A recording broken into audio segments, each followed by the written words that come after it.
Hello दोस्तों, स्वागत है आपका आपके अपने YouTube channel great wealth with Atul में।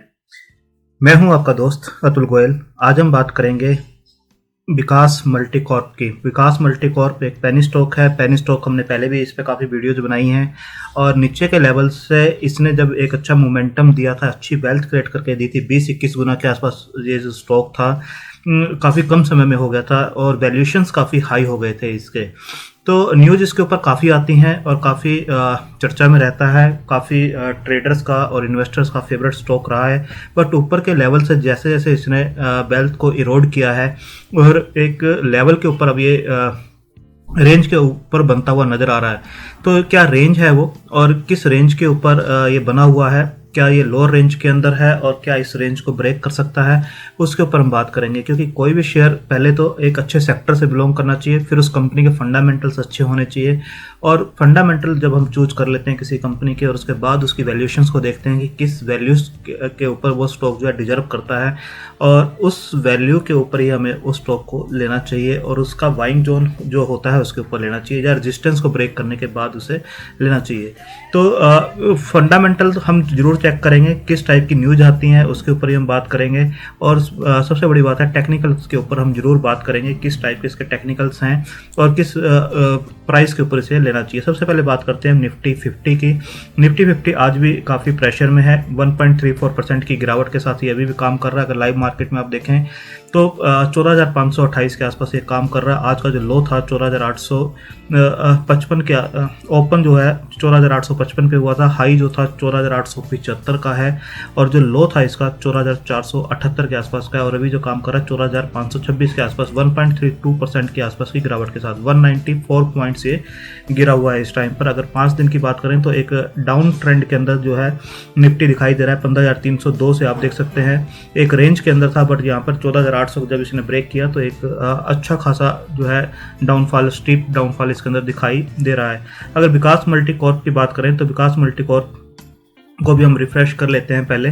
तो आप देखेंगे कि जो प्रीवियस क्लोज था 3 रुपये 30 पैसे का था और जो ओपन हुआ आज 3 रुपये 20 पैसे के आसपास, हाई 3 रुपये 40 पैसे के आसपास और लो जो था 3 रुपये 15 पैसे के आसपास का इसने बनाया है और अभी भी 3 रुपये 15 पैसे के आसपास 4.55% की गिरावट के साथ ये काम कर रहा है। तो बिल्कुल ही डे लो के आसपास ये जो स्टॉक है काम करते हुए आपको नज़र आ रहा है।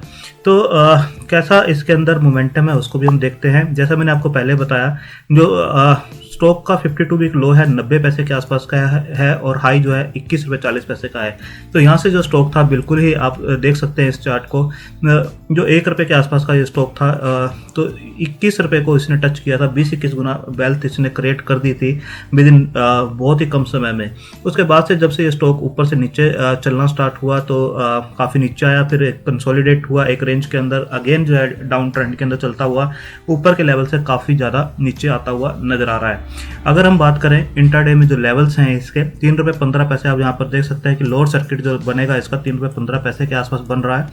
जो वॉल्यूम्स इसके अंदर है 71,61,625 के वॉल्यूम्स अभी तक ये ट्रेड कर चुका है। जो एवरेज प्राइस बनकर आ रहा है 3 रुपये 25 पैसे के आसपास की ट्रेड इसके अंदर हुई है और जो वॉल्यूम्स ट्रेड हुए हैं 71,61,000 वो 3 रुपये 25 पैसे के आसपास हुए हैं। अगर आज का आप देखें 3 रुपये 15 पैसे के आसपास जो है जो बिड चल रही है 2,24,000 के आसपास की हैं और जो ऑफर्स हैं वो आप देखेंगे बहुत ज़्यादा हाई हैं, 30,42,371 के हैं जो कि काफ़ी हाई हैं। जो बेचने वाले हैं वो काफ़ी ज़्यादा हैं इसके अंदर, जो ऑफर किए जा रहे हैं वो 30,42,000 शेयर्स हैं जो ऑफर किए जा रहे हैं और जो खरीदने वाले हैं वो सिर्फ और सिर्फ जो है 3 रुपये 15 पैसे पे बिड डाल रखी है, वो है 2,22,312 के आसपास।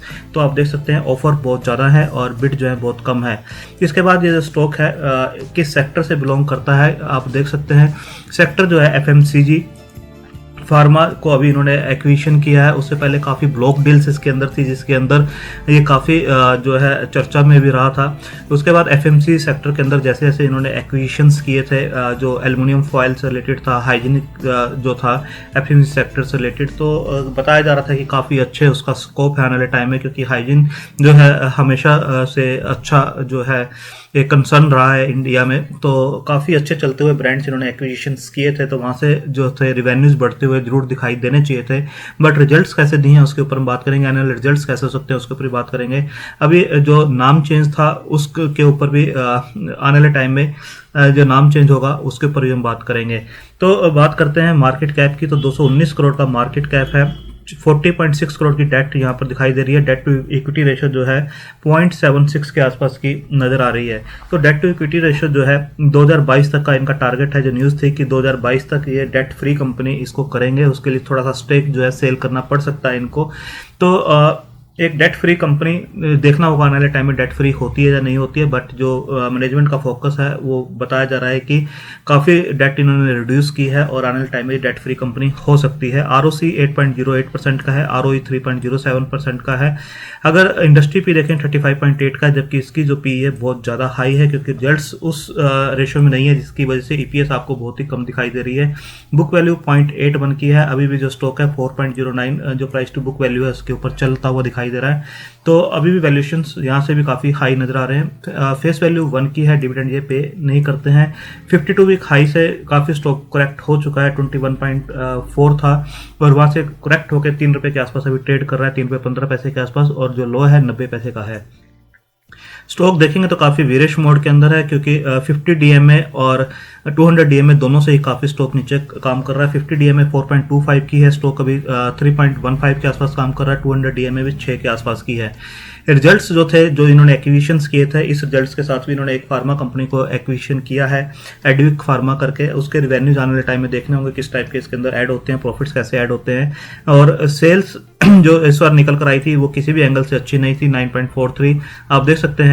31 पहले थी और पिछले में भी 47 के आसपास थी, इस बार सिर्फ 9.43, जबकि इसके अंदर कुछ रिवेन्यूज ऐड होने चाहिए थे जो इन्होंने नई एक्विजिशंस की थी।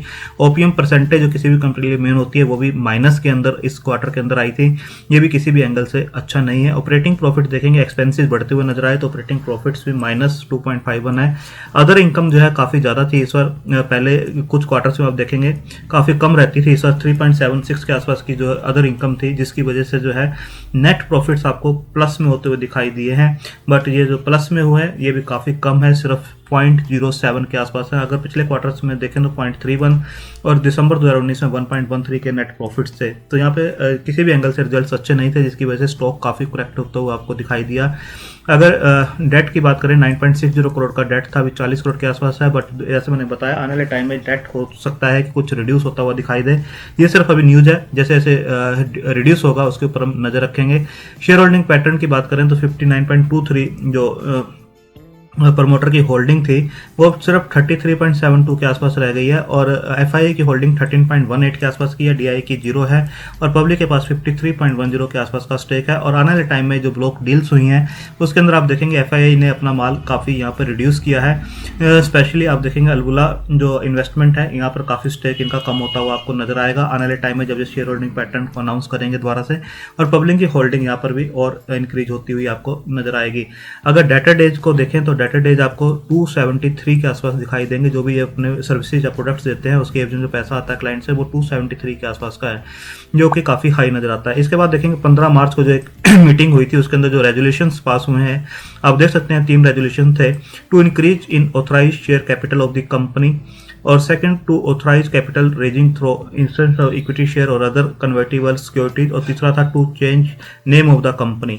ये 3 रेजोल्यूशंस इसके अंदर डिस्कस हुए थे और एक वोटिंग कराई गई थी, और वोटिंग के रिजल्ट्स हैं तीनों ही बताए गए हैं कि पास हो गए हैं अच्छी खासी वोटिंग के साथ। और जो वोटिंग के रिजल्ट्स हैं आप देख सकते हैं, पहला जो था special resolution to increase in authorise share capital of the company, तो इसके अंदर जो है जो 99.95% के आसपास की वोटिंग इसके फेवर में हुई है, और 0.05 जो है इसके अगेंस्ट हुई है। 1105 वोट डले हैं इसके फेवर में और 45 वोट जो है इसके अगेंस्ट डले हैं, तो ये पास होते हुए आपको नजर आ रहा है। सेकंड है to authorise share capital raising through issuance of equity shares और अदर कन्वर्टिबल सिक्योरिटीज। इसके अंदर भी आप देखेंगे तो 99.94 के आसपास की फेवर में वोटिंग हुई है, और सिर्फ 0.06% जो है इसके अगेंस्ट वोटिंग हुई है। तो यहाँ पर भी ये भी जो रेजोल्यूशन है पास होता हुआ नजर आया। थर्ड थर्ड है to change the name of the company. तो जो अल्ट्रेशन वगैरह हैं उसके भी आप देख सकते हैं 99.79 जो है इसकी फेवर में वोटिंग हुई है और सिर्फ जो है 0.21% जो है इसके अगेंस्ट हुई है। तो ये एक लेटेस्ट न्यूज़ थी जो कि 15 तारीख की जो बोर्ड मीटिंग थी उसके अंदर ये सब कुछ रेजोल्यूशंस पास हुई हैं, वोटिंग्स हुई हैं और उसका इन्होंने सारा का सारा ब्यौरा यहाँ पर दिया है कि सब कुछ पास होते हुए नज़र आ रहा है। इसके बाद अब देखेंगे जो शेयर है ऊपर के लेवल से जरूर यहाँ तक गया था, जो मैंने बताया 80-90 पैसे से लेकर 21 रुपये को टच किया था इसने यहाँ पर 31/8/2020 को। उसके बाद से काफ़ी करेक्ट हुआ, यहाँ पर एक बेस बनाया, यहाँ से फिर अगेन स्टॉक चलना हुआ स्टार्ट हुआ 11 रुपये के आसपास गया, फिर यहाँ पर नीचे आया जो कि बेस इसने बनाया था 6.5-7 रुपये के आसपास का। यहाँ पर काफ़ी ब्लॉक डील्स भी हुई। अगेन जो शेयर है यहाँ से नीचे फिसलता हुआ नजर आया। यहाँ पर जो रिजल्ट्स आए थे, रिजल्ट्स यहाँ इसके आसपास आए थे और यहाँ से भी शेयर जो है नीचे फिसलता हुआ नजर आया। अब इस शेयर की जो रेंज बनी हुई है वो है ऊपर के लेवल पे 4 रुपये पर रेजिस्टेंस फेस कर रहा है। आप देख सकते हैं यहाँ से जो शेयर था 4 रुपये तक गया था, अगेन जो नीचे गया तो 2.85 का लो बनाया, अगेन शेयर ऊपर गया और 4 रुपये के आसपास 3.95 को टच किया। इसने 4 रुपये को टच नहीं किया, 3.95 फिर गया। तो यहाँ से अगेन शेयर जो है 3.20 के आसपास अभी लाइव मार्केट में काम कर रहा है। हमें नज़र रखनी है अगर इस लाइन से नीचे अब ये ब्रेक करता है, क्योंकि एक डबल टॉप यहाँ पर बनता हुआ आपको नजर आ रहा है। यहाँ पर एक टॉप 4 रुपये का बना था, अगेन इसने इस लेवल को टच किया, डबल टॉप बनता हुआ नजर आ रहा है। और यहाँ से अगर ये शेयर अगेन इससे नीचे अगर क्लोजिंग देता है, सबसे पहली बात है कि अगर 3.30 रुपये से भी अगर नीचे क्लोजिंग आती है तब भी एक काफ़ी वीरिश मोड में है और एक रेंज के अंदर ये बनता हुआ अब नज़र आ रहा है। अगर रेंज को ये ब्रेक करता है, अगर लोअर साइड की रेंज में आपको बताऊं तो जो रेंज है वो जो बन रही है 2.85 के आसपास की रेंज है लोअर साइड के अंदर। अगर ये इसको ब्रेक करता है तो ये स्टॉक जो है 2.10 2.15 तक भी जा सकता है। पहले हमने वीडियोज बनाई थी और बताया था कि 3.30 के ऊपर आपको नज़र रखनी है। अगर यहाँ से ये ब्रेक करता है तो ये स्टॉक जो है 2.80 85 तक जा सकता है और वहीं से ये स्टॉक मूव किया था। अगेन 3.95 को टच किया, अगेन ये नीचे आ रहा है 3.20 15 पे है और इस लेवल के ऊपर नजर रखनी है 2.85 को। अगर इस बार ये ब्रेक करता है, क्योंकि निफ्टी में करेक्शन है, स्मॉल कैप में करेक्शन है, अगर इसको ये ब्रेक करता है तो ये स्टॉक जो है 2.10 15 तक जा सकता है। बट अगर ये यहाँ से रिवर्स होता है तो और ये फिर अगेन 3.95 और 4 रुपये तक आएगा। बट यहाँ पर अगर ये इस रेजिस्टेंस को ब्रेक करता है तो ये स्टॉक जो है 5.40 और 60 पैसे तक भी जा सकता है, यानी 40-50% अपने रेजिस्टेंस से ऊपर निकल सकता है। बट अभी ये काफ़ी स्ट्रॉन्ग रेजिस्टेंस बनता हुआ नजर आ रहा है 4 रुपये का। कोई स्ट्रॉन्ग न्यूज या रिजल्ट्स इसके आते हैं तभी इसको रेजिस्टेंस को क्रॉस करेगा, अदरवाइज ये इस लेवल में भी कंसोलिडेट कर सकता है और लोअर लेवल में तो 2.85 पे नजर रखनी जरूरी है। तो आप अपने फाइनेंशियल एडवाइजर से डिस्कस करके अपनी होल्डिंग कैपेसिटी और स्टेकिंग कैपेसिटी के हिसाब से, छोटा शेयर है, छोटे ही पैसे इसके अंदर लगाना है। पेनी स्टॉक में छोटा ही पैसा लगाया जाता है और उसे भी डाइवर्सिफाइड करके आपको लगाना चाहिए। थैंक यू, धन्यवाद।